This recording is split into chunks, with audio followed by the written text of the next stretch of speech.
La politique en Afrique à présent et la continuité qui est en vue au Bénin. Romuald Ouadani remporte sans surprise la présidentielle. Il avait été adoubé par le chef de l'État sortant, Patrice Talon. Il s'agit d'un technocrate, spécialiste d'économie. Il a 49 ans et il obtient 94% des voix, selon les résultats provisoires communiqués par la commission électorale. Laure de Matos nous brosse son portrait. La vie publique béninoise de Romuald Ouadani débute en 2016, lorsque le président nouvellement élu, Patrice Talon, le nomme à un poste clé, celui de ministre de l'économie et des finances. Monsieur le Président, chers invités, chers téléspectateurs, je vais donc vous parler rapidement du cadre macroéconomique du Bénin. Romuald Ouadani vient alors de rentrer au pays, après des études en finance en France et une carrière internationale au sein du cabinet d'audit et de conseil de Deloitte. Pendant 10 ans, cet expert comptable de formation, originaire du sud-ouest du pays, va mettre en place un ambitieux programme de réformes économiques, avec succès.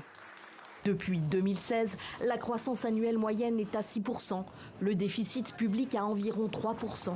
L'économie a été modernisée, la fiscalité réformée. D'importants projets d'infrastructures ont vu le jour. Un bilan dont s'enorgueillit le président sortant Patrice Talon, qui fait de ce fidèle parmi les fidèles son dauphin. En octobre dernier, Romuald Ouadani est investi candidat du pouvoir à l'élection présidentielle.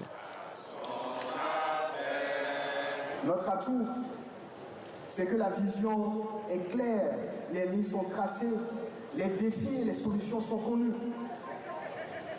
Et notre chance, c'est que les efforts consentis tous ensemble ces dernières années vont désormais permettre à tous de bénéficier pleinement des fruits de la croissance. Désormais élu, Romuald Ouadani est en effet très attendu sur le plan social, car ses bons résultats macroéconomiques ne profitent pas à tous. Un tiers de la population béninoise vit encore sous le seuil de pauvreté, selon des chiffres de 2022 de l'Institut national de la statistique et de la démographie. Les défis sont aussi sécuritaires, avec d'abord la menace djihadiste qui déborde régulièrement du Burkina Faso et du Niger et endeuille le nord du Bénin. Il lui faudra ensuite s'assurer de la loyauté de son armée après le putsch manqué contre Patrice Talon en décembre dernier. Romuald Ouadani a été élu sans opposition forte. Il sera aussi scruté sur le front des libertés civiques, tant les 2 mandats de son prédécesseur ont été marqués par la fermeture de l'espace politique et la réduction des libertés publiques en général.